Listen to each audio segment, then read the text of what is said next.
Damai sejahtera Allah yang melampaui segala akal, itulah yang memelihara hati dan pikiranmu dalam Kristus Yesus Tuhan kita.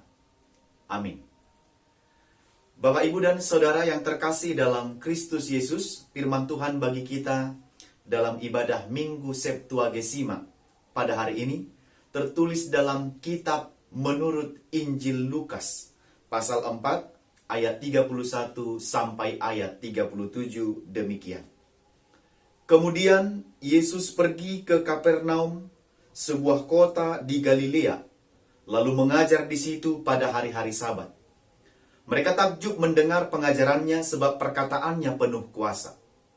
Di dalam rumah ibadat itu ada seorang yang kerasukan setan, dan ia berteriak dengan suara keras, "Hai engkau Yesus orang Nazaret, apa urusanmu dengan kami?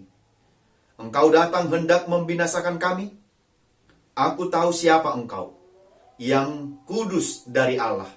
Tetapi Yesus menghardiknya, katanya, "Diam, keluarlah daripadanya." Dan setan itu pun menghempaskan orang itu ke tengah-tengah orang banyak, lalu keluar daripadanya dan sama sekali tidak menyakitinya. Dan semua orang takjub lalu berkata seorang kepada yang lain, katanya, "Alangkah hebatnya perkataan ini, sebab dengan penuh wibawa dan kuasa ia memberi perintah kepada roh-roh jahat, dan mereka pun keluar. Dan tersebarlah berita tentang dia kemana-mana di daerah itu." Demikian firman Tuhan. Bapak, Ibu, dan Saudara yang terkasih dalam Kristus Yesus, kita banyak dikenal orang tidak melulu hanya dari tampilan fisik kita. Tidak melulu hanya dari tampilan luar kita saja. Tetapi dari apa yang keluar dari mulut kita, kata-kata, ucapan kita, kita banyak dikenal oleh orang lain. Apakah ucapan atau kata-kata kita itu penuh dengan kuasa, wibawa, kata-kata yang dapat dipegang, kata-kata yang dapat dipercaya, atau kata-kata yang bisa dipahami atau tidak? Sebab banyak orang yang berbicara asal bicara saja tanpa memikirkan apa yang keluar dari mulutnya. Dan kalimat serta kata-kata dan ucapan yang keluar daripadanya banyak yang tidak dipikirkan terlebih dahulu, tetapi asal keluar begitu saja tanpa peduli apakah kata-kata itu akan membangun atau bahkan menyakiti orang yang mendengarnya. Karena itu Bapak, Ibu, dan Saudara yang dikasihi Tuhan Yesus Kristus, akhir-akhir ini juga kita menyaksikan betapa banyaknya kata-kata, kalimat-kalimat yang terkadang belum jelas diketahui, belum jelas kebenarannya dipahami, sudah banyak orang yang membagikannya ke sana dan kemari. Di-sharing tanpa benar-benar disaring. Tidak demikianlah orang-orang yang hidup di dalam Tuhan. Setiap perkataan, setiap ucapan yang keluar dari mulut kita, ungkapan kita, kalimat atau kata-kata kita harus benar-benar menjadi kata-kata atau ucapan yang dapat membangkitkan atau bahkan dapat memotivasi, menyemangati, memberikan solusi, atau kata-kata yang memberkati, bahkan ada kuasa dan memberikan penguatan bagi orang lain. Demikian dalam firman ini dijelaskan bahwa satu ketika Yesus pergi ke Kapernaum, sebuah kota di Galilea. Dia di sana sering mengajar pada hari-hari Sabat. Dia mengajar orang-orang banyak di sana, mendengar pengajaran dan perkataan Yesus itu, banyak orang-orang yang menjadi takjub. Kenapa takjub? Karena perkataan dan pengajaran Yesus itu penuh dengan wibawa dan penuh dengan kuasa. Bukan asal pengajaran yang begitu saja atau kata-kata, kalimat-kalimat yang tidak bernas. Tapi justru pengajaran khotbah Yesus, ucapan-ucapan Yesus begitu memiliki wibawa dan memiliki kuasa bagi orang-orang yang mendengarkan pengajarannya. Karena itu, akhir-akhir ini kita juga mendengar pengajaran dan perkataan-perkataan yang tidak memiliki wibawa dan tidak memiliki kuasa. Banyak orang yang berbicara asal bicara saja. Berita hoax banyak yang beredar di tengah-tengah kita, di media sosial. Bahkan tanpa dipikirkan, pengajaran yang tidak sesuai dengan kata, antara kata dan perbuatan. Pengajaran yang tidak memberikan keteladanan, tidak memberikan contoh dan lain sebagainya. Namun di dalam rumah ibadah saat Yesus itu mengajar, banyak orang yang tercengang, banyak orang yang memahami, dan banyak orang yang takjub dengan pengajaran-pengajaran Tuhan Yesus itu. Tetapi ketika Yesus mengajar di rumah ibadah itu, ada seorang yang kerasukan setan. Ini seperti berlawanan dengan apa yang barusan kita dengar. Sementara banyak orang yang takjub, ada pula orang yang kerasukan setan saat mendengar pengajaran dari Yesus. Ternyata bisa kita lihat di rumah ibadah pun, di bait Allah pun, ternyata setan atau roh jahat juga dapat masuk ke dalamnya. Kita beribadah, kita kebaktian, ternyata iblis dapat menggoda, memantau kita saat kita dalam atau melakukan ibadah-ibadah kita. Jadi saat roh jahat ada di situ, dia bermaksud untuk menggoda kita, menghancurkan fokus kita, konsentrasi kita, ibadah kita kepada Tuhan. Roh jahat itu ada di situ, setan itu ada di situ bukan karena dia percaya kepada Tuhan. Dia berada dalam rumah ibadah itu bukan karena dia yakin dan beriman kepada Tuhan. Tapi justru dia hadir di situ untuk mengganggu konsentrasi kita, mengganggu ibadah kita, menggoda kita, memantau kita. Bagaimana supaya kita tidak mau menyembah Allah atau konsentrasi kita dibuyarkan oleh roh jahat itu.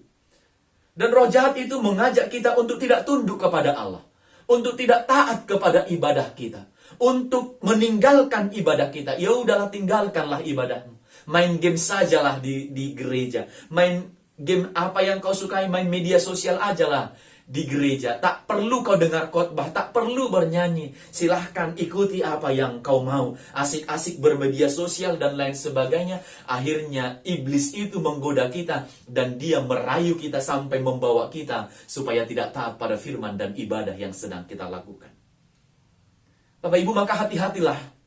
Di dalam rumah ibadah juga, di gereja juga kita perlu memberikan konsentrasi kita yang penuh untuk mendengar firman Tuhan dan taat pada ibadah yang sedang kita lakukan itu. Kemudian ternyata saat dalam pengajarannya itu, maka setan dan roh jahat itu berbicara menyela atau mencela pengajaran dari Yesus serta berkata, "Hai engkau Yesus dari orang Nazaret, apa urusanmu dengan kami?" Saat Yesus mengajar itu, tiba-tiba roh jahat itu, setan itu, mencela pengajaran Yesus. "Hai engkau Yesus orang Nazaret, apa urusanmu dengan kami?" Lalu dia katakan, ada apa dengan roh jahat itu? Kenapa dia mencela pengajaran dari Yesus? Ternyata hanya dengan mendengar pengajaran, hanya mendengar khotbah, hanya mendengar firman Allah, roh jahat itu merasa terusik dan merasa kepanasan. Tidak tahan mendengar kebenaran firman itu. Memang roh jahat iblis itu tidak akan pernah diam dan tidak pernah nyaman untuk mendengarkan Tuhan bersabda, firman Tuhan. Maka hal yang bisa melepaskan kita dari genggaman roh jahat itu sebenarnya hanya dengan firman Tuhan saja. Firman Tuhan sangat mengusik roh jahat itu, maka selalulah mau dan taat mendengarkan firman Tuhan supaya kita tidak dikuasai oleh roh-roh jahat dalam kehidupan kita. Maka roh jahat itu katakan, "Aku tahu siapa engkau, yang kudus dari Allah." Jadi sebenarnya pengenalan roh jahat ini, pengenalan setan ini akan Allah itu adalah sangat luar biasa. Tapi yang kita lihat, dia hanya kenal tanpa dia mempercayai Tuhan Allah itu sendiri. Dia kenal dengan benar, tetapi dia tidak mempercayai Tuhan Yesus. Dia tidak mengimani dan dia tidak meyakini. "Aku tahu siapa engkau, yang kudus dari Allah." Yang kudus dari Allah. Bahkan dia tahu mengucapkan bahwa Yesus itu adalah yang kudus dari Allah. Dia kenal, namun dia tidak percaya. Maka sia-sialah pengenalan yang seperti ini. Pengenalan yang seperti ini tidak menghasilkan dan tidak membuahkan apa-apa dalam kehidupan seseorang. Jadi banyak orang yang tahu tentang Yesus tapi tidak mengimani, maka ini adalah tidak membuahkan hasil apa-apa pun dan tidak memberikan dampak apa-apa dalam kehidupannya. Maka di mana firman Allah diberitakan, maka roh jahat atau setan itu pasti tidak senang, pasti takut, pasti terancam, pasti merasa kepanasan, pasti merasa tidak tenang. Itu sebabnya dia katakan, apa urusanmu dengan kami? Artinya adalah, kenapa kau sibuk mengurusi kami? Biarkan saja kami merasuki siapapun. Tapi Tuhan tidak mau. Tapi Yesus tidak mau dengan cara yang seperti itu. Yesus tidak mau kalau setiap orang beriman itu dikuasai oleh iblis dan setan. Yesus akan bertindak. Yesus akan melakukan sesuatu hal supaya orang percaya dan orang beriman itu tidak dikuasai oleh kuasa-kuasa roh kejahatan atau iblis. Karena itu, Bapak Ibu Saudara, disinilah kita melihat betapa firman Allah, betapa Yesus berotoritas dalam kehidupan setiap orang yang dicipta oleh Dia. Dan setan itu pun akhirnya, kita lihat di sini, Yesus menghardiknya. Lalu Yesus katakan, diamlah, keluarlah daripadanya. Dan setan itu pun menghempaskan orang itu ke tengah-tengah orang banyak, lalu keluar daripadanya dan sama sekali tidak menyakitinya. Disinilah kita lihat betapa kuasa dari perkataan dan ucapan Yesus itu sendiri. Yesus hanya bilang, diam, keluarlah daripadanya. Artinya jangan bicara. Karena lewat bicara, karena lewat mulut itu bisa mematikan atau menghancurkan kehidupan orang lain. Maka yang dia katakan adalah, diamlah, jangan engkau bicara, keluarlah daripadanya. Sebab mulut yang penuh dengan ucapan-ucapan manis ini, mulut yang penuh dengan perkataan-perkataan yang kadang manis ini akan dapat menghancurkan kehidupan orang lain. Itu sebabnya yang pertama dihentikan oleh Tuhan Yesus menghadapi roh-roh jahat atau setan ini adalah supaya mulutnya tidak berbicara. Supaya dia diam dan tidak berkata-kata. Sebab melalui kata-kata lewat mulut dan ucapan-ucapan, manusia dapat tergoda dan manusia dapat terbawa arus dari ucapan kata-kata dari orang-orang atau roh-roh jahat itu.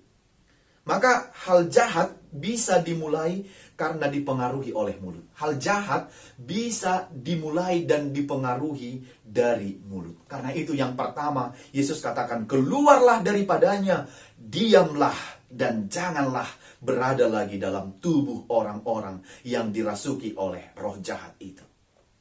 Maka Yesus segera mengeluarkan roh jahat itu dari tubuh yang sedang dirasukinya. Lihatlah, disinilah letak dari wibawa dan perkataan Tuhan Yesus. Sekali Yesus berkata, maka setan dan roh jahat itu pun tidak akan bertahan dalam diri yang dirasukinya. Sekali lagi, disinilah letak dari wibawa dari satu perkataan dan ucapan Yesus. Yesus tidak membiarkan setan itu berkuasa dalam diri orang-orang yang percaya. Perkataannya penuh kuasa, maka dihempaskannya lah orang yang dirasukinya itu sama sekali tidak menyakitinya. Maka kita bisa lihat, jika Tuhan sudah hadir, maka tidak akan ada yang dapat menyakiti kita oleh hal apapun, asal kita tidak mau tunduk pada kuasa-kuasa kejahatan itu. Jika kita tidak memberi kesempatan pada roh-roh jahat itu, maka Allah akan senantiasa memegang kehidupan kita. Akan ada dalam naungan kasih setia Tuhan. Karena itu banyak lagi contoh-contoh yang kita lihat di mana setiap perkataan Yesus itu penuh dengan kuasa. Saat Tuhan Yesus melihat satu pohon ara yang tidak berbuah, Dia mengutukinya dan seketika itu juga pohon ara itu menjadi kering. Saat dia bersama-sama dengan muridnya dalam sebuah perjalanan di danau, Yesus hanya katakan, "Diamlah, hai engkau angin badai." Maka seketika itu juga angin itu menjadi diam. Saat Yesus menyuruh murid-muridnya yang satu harian, satu malaman tidak mendapatkan apa-apa saat muridnya pergi menjala dan mencari ikan, maka dengan perkataan yang penuh wibawa Yesus katakan, "Pergilah dan bertolaklah ke tempat yang paling dalam." Yang walaupun itu berlawanan dengan pikiran murid-muridnya, tetapi ketika mereka melakukan perkataan Yesus yang penuh wibawa itu terjadi dan murid-murid mendapat banyak ikan saat itu. Sekali lagi, Bapak, Ibu, dan Saudara yang dikasihi Tuhan Yesus, betapa ucapan dan perkataan Tuhan Yesus itu adalah perkataan dan ucapan yang penuh wibawa. Berbeda terkadang dengan ucapan manusia yang sudah berkali-kali kita katakan supaya berubah, supaya bertobat, supaya tidak melakukan kejahatan. Maaf, sampai kalau kita katakan mulut kita berbuih untuk mengingatkan seseorang, kenapa dia tidak mendengarkan? Jangan-jangan kita boleh katakan saat kita berbicara dan mengingatkan, apa yang kita sampaikan itu tidak sesuai dengan apa yang kita lakukan. Sehingga orang yang mendengarkan nasihat kita itu, kata-kata kita itu tidak memiliki kuasa untuk mengubah hati orang lain. Tidak dapat memberikan motivasi, penguatan, atau melepaskan dia dari berbagai hal yang dia hadapi, karena mungkin ucapan kita tidak sesuai dengan perbuatan kita. Maka marilah kita meneladani bagaimana cara dan ucapan dan kata-kata Yesus itu begitu sangat berkuasa dan begitu sangat berwibawa. Dan kuasa Yesus jauh lebih besar dari kuasa iblis. Iblis tidak ada apa-apanya di hadapan Tuhan. Maka selanjutnya kita lihat dalam firman ini, dalam ayat 36 sampai ayat yang ke-37 dikatakan, "Dan semua orang takjub lalu berkata, alangkah hebatnya perkataan ini, sebab dengan penuh wibawa dan kuasa ia memberi perintah kepada roh-roh jahat dan mereka pun keluar." Inilah wibawanya. Dan tersebarlah berita tentang dia kemana-mana di daerah itu. Banyak orang yang menyaksikan perkataannya menjadi takjub. Banyak orang yang menyaksikan ucapan khotbah Yesus itu karena dengan penuh wibawa dan kuasa takjub dan mengubahkan banyak orang, termasuk orang-orang yang mendengarkan pengajaran Yesus ketika itu. Maka saudara, jangan pernah berhenti, jangan pernah lelah untuk mendengarkan pengajaran khotbah berita keselamatan tentang Yesus. Sebab hal itu dapat mengubahkan hati kita saat kita memberikan hati kita, jiwa kita untuk turut tunduk kepada firman Tuhan dan mendengarkan Tuhan sungguh-sungguh bersabda dalam kehidupan kita. Karena itu, apakah yang akan dapat kita hidupi melalui firman ini? Paling sedikit ada 3 hal, Bapak, Ibu, dan Saudara yang dikasihi Tuhan Yesus Kristus. Yang pertama adalah betapa firman Tuhan itu penuh dengan kuasa dan wibawa. Kalau firman Tuhan itu penuh kuasa dan wibawa, maka selalu dan senantiasalah mau dibaharui oleh firman Tuhan. Ada kuasa dalam firman Tuhan. Bentengi hidup kita dengan firman Tuhan, supaya roh-roh jahat, kekuatan-kekuatan roh-roh jahat itu atau iblis itu, kekuatan-kekuatan setan itu atau hal apapun yang ada di dunia ini tidak dengan gampang mengganggu kehidupan kita. Maka yang perlu adalah bentengi seluruh kehidupan kita ini dengan firman Tuhan. Biarlah firman Tuhan menguasai hati pikiran kita, supaya kita tidak gampang dikuasai, dirasuki oleh roh jahat. Asonang murah-murah hita sibolison. Firman Tuhan yang engkau dengar, yang kita terima itu punya harus sesungguhnya dia berwibawa. Dan ketika itu kita terima, maka wibawa firman Tuhan itu sebenarnya harus tetap hidup di dalam kita, supaya kita tidak gampang dan tidak lekas-lekas meragukan kekuatan kuasa dari firman Tuhan. Bagaimana kita sebagai umat Tuhan Bagaimana kita sebagai orang tua, bagaimana kita sebagai orang yang percaya, penuh dengan meyakini kuasa dari firman Tuhan itu di dalam kehidupan. Berkuasa, berwibawa firman Tuhan itu dalam kehidupan kita. Jangan-jangan terkadang firman itu tidak kita hidupi sehingga seolah-olah kita tidak hidup, atau bahkan firman Tuhan itu tidak berkuasa dalam kehidupan kita karena sesungguhnya tidak kita hidupi, dan kuasanya itu kadang-kadang diragukan oleh manusia dalam hidupnya. Atau kita mendengar firman Tuhan tidak sesuai dengan apa yang kita lakukan setiap saat. Kita mendengar firman Tuhan lalu kita suruh anak kita pergi ke gereja sementara kita tidak pergi. Lalu bagaimana mungkin perkataan kita itu memiliki wibawa sementara perkataan dan perbuatan kita tidak sesuai dengan yang sedang kita lakukan. Atau bahkan kita bilang kalau supaya anak kita itu meneladani contoh supaya tidak berbuat jahat sementara di hadapannya kita pernah melakukan kejahatan. Bagaimana mungkin ucapan kita seturut dengan perbuatan kita? Maka Bapak Ibu, kuasa firman Tuhan yang kita andalkan dalam menjalani kehidupan kita dan menghadapi hal apapun yang terjadi dalam hidup ini. Yang kedua, jangan memberi ruang atau kesempatan kepada roh-roh jahat atau memberi kesempatan kepada iblis. Mungkin saya mau katakan masih ada orang-orang Kristen yang menyatakan dirinya sebagai pengikut-pengikut Kristus, tetapi masih percaya hidup dalam kuasa-kuasa kejahatan dan tunduk kepada roh-roh jahat.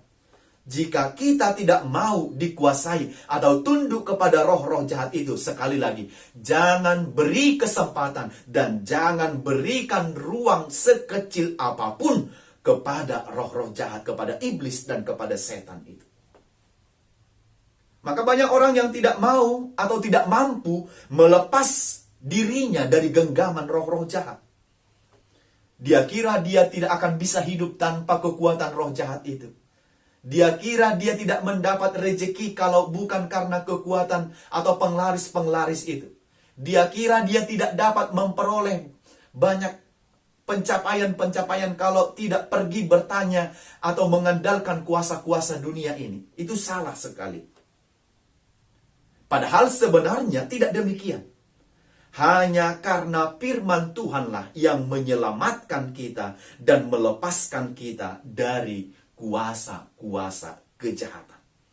Maka lepaskan dirimu dari kuasa-kuasa kejahatan.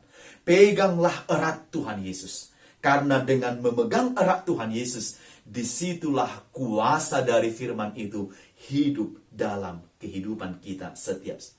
Bapak Ibu, sudah banyak contoh orang-orang yang memelihara, yang hidup dalam kuasa-kuasa kejahatan itu, percaya pada tenungan-tenungan perdukunan, kekuatan-kekuatan dunia, percaya pada kekuatan-kekuatan gaib dan lain sebagainya. Biasanya tidak lama, tidak jauh, bahkan kadang apa yang kita lakukan dengan kekuatan-kekuatan dunia ini, kita akan diperbudak oleh kekuatan-kekuatan itu sendiri. Bahkan banyak yang diminta untuk menjadi tumbal. Maka hati-hatilah dengan hal yang seperti ini. Kita hidup bukan karena kekuatan-kekuatan dunia ini, tapi kita sejatinya hidup karena anugerah dan kuasa Tuhan saja. Maka saya lihat, kita menyaksikan mungkin bahwa orang-orang yang mengandalkan kekuatan-kekuatan dunia ini dalam kehidupannya biasanya itu tidak lama. Dan bahkan akan berakhir dengan kepahitan dan akar pahit dalam kehidupannya. Maka jangan pernah sekali-sekali mengandalkan kekuatan-kekuatan dunia ini dalam hidupmu. Jika kita tidak ingin mencicipi akar pahit dan kepahitan dalam akhir atau di dalam sepanjang kehidupan kita di dunia ini. Maka jika kuasa itu dalam dirimu, segera lepaskanlah, segera tinggalkanlah, jauhkanlah, terimalah roh Tuhan dan kuasa serta wibawa dari firman-Nya hidup dalam kehidupanmu setiap hari. Ingatlah dimanapun kau berada, kejahatan itu bisa dekat berada dengan kita. Bahkan di bait Allah sendiri pun. Bahkan ada orang-orang yang di bait Tuhan pun tidak takut memperguncingkan orang lain. membicarakan orang lain, menggosipi orang lain, bercakap kotor, dan mencari-cari kesalahan orang lain, atau bahkan mencuri harta orang lain. Pernah kan di satu pesta begitu? Ada orang yang sengaja hadir ke dalam bait Allah untuk mengintip-intip milik orang lain. Jadi saat ada pesta pernikahan di gereja, ternyata ada orang yang bermaksud untuk mencuri di gereja itu. Jadi saat mengumpulkan persembahan, ketika itu pengumpulan persembahannya ke depan, ibu ini meninggalkan tasnya di tempat duduknya. Sementara di belakangnya sudah ada yang bermaksud untuk mencuri. Dan disitulah dia melakukan aksinya, mencuri tas ibu ini lalu dia bawa kabur. Bapak Ibu, kita mau lihat, bisa saja di dalam bait Allah itu pun roh jahat itu, setan itu hadir. Tapi jika kita tidak meladeninya, tidak memberikan diri kita untuk itu, maka kita akan tidak dikuasai oleh roh jahat itu sendiri. Maka biarlah roh Tuhan menguasai dan hidup dalam kita. Yang ketiga dan yang terakhir adalah meneladani perkataan Yesus yang penuh wibawa. Bapak Ibu, sebagai pengikut Yesus, marilah kita meneladani perkataan Yesus yang penuh wibawa itu. Begitu juga dalam kehidupan kita, perkataan kita, ucapan kita sehari-hari dapat memiliki wibawa, memiliki kuasa, dan di dalamnya orang mendapat kekuatan yang baru. Di dalamnya orang memiliki semangat dan motivasi baru. Dengan perkataan yang kita ucapkan, orang dapat terbebas dari berbagai-bagai pergumulan. Dengan perkataan yang kita ucapkan dapat memberi sukacita bagi orang lain. Dengan perkataan yang kita ucapkan, orang dapat termotivasi mengusir dari rasa takut dan dari rasa khawatir, terlebih di tengah pandemi ini. Orang lain akan dapat meningkatkan imun tubuhnya lewat apa yang kita ucapkan, bukan menakut-nakuti mereka. Bukan pencipta dan penyebar berita bohong atau berita hoax di tengah perkembangan teknologi ini. Kita harus menjaga perkataan kita penuh dengan kuasa, dan di dalamnya ada wibawa, ada sesuatu yang dapat membangkitkan kehidupan orang lain. Jangan asal bicara.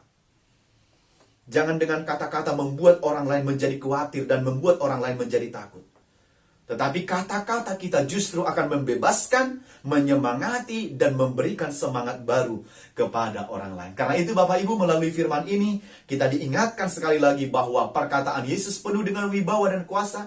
Maka marilah kita meneladani dia, supaya apa yang kita ucapkan juga lewat kata perbuatan kita, orang lain dapat terberkati, dan orang lain dapat semangat serta kekuatan baru.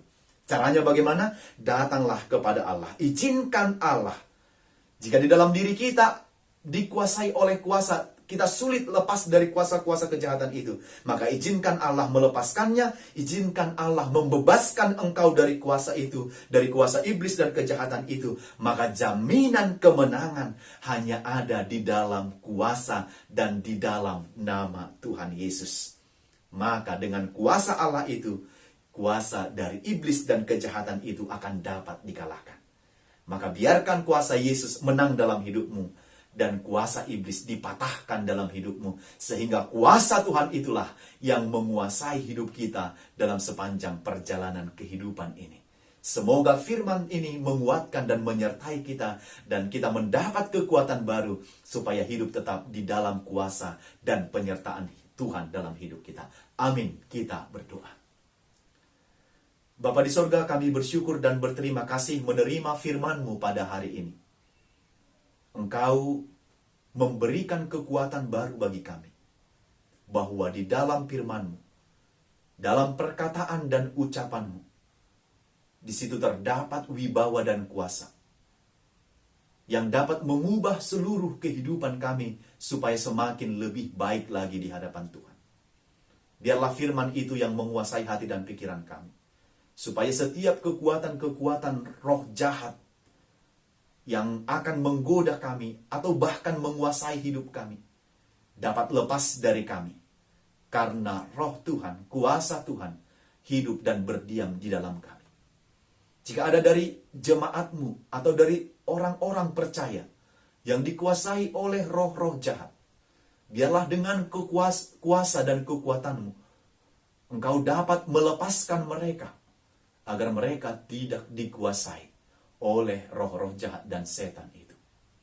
Biarlah kami orang percaya membentengi hidup kami dengan firman dan kekuatan daripadamu saja. Supaya kami tidak dikuasai oleh roh-roh jahat itu. Tetapi kami hidup di dalam Engkau karena kami yakin dan percaya bahwa seluruh hidup kami ini adalah milik Tuhan saja. Bapa di sorga, berkatilah firman-Mu yang sudah kami dengar. Agar lewat kuasanya dan wibawanya, hidup kami setiap saat akan diubah dan semakin lebih baik lagi dari hari ke hari dan dari waktu ke waktu. Kami serahkan hidup kami dalam tangan pengasihan-Mu, biarlah Engkau yang memelihara kami senantiasa. Berkati semua umat-Mu, lindungi mereka, berikan kesehatan, kekuatan, jauhkan dari segala macam godaan-godaan setan dan iblis. Agar kami tetap berjalan dan berdiam di dalam Engkau, karena kami adalah milik-Mu, dan kami adalah kepunyaan-Mu. Jangan biarkan hidup kami, jiwa, roh, dan tubuh kami dikuasai oleh roh jahat dan iblis. Kami serahkan hidup kami dalam tangan pengasihan Tuhan. Ampunkan dosa kami. Di dalam Yesus Kristus kami berdoa dan bersyukur kepadamu. Amin.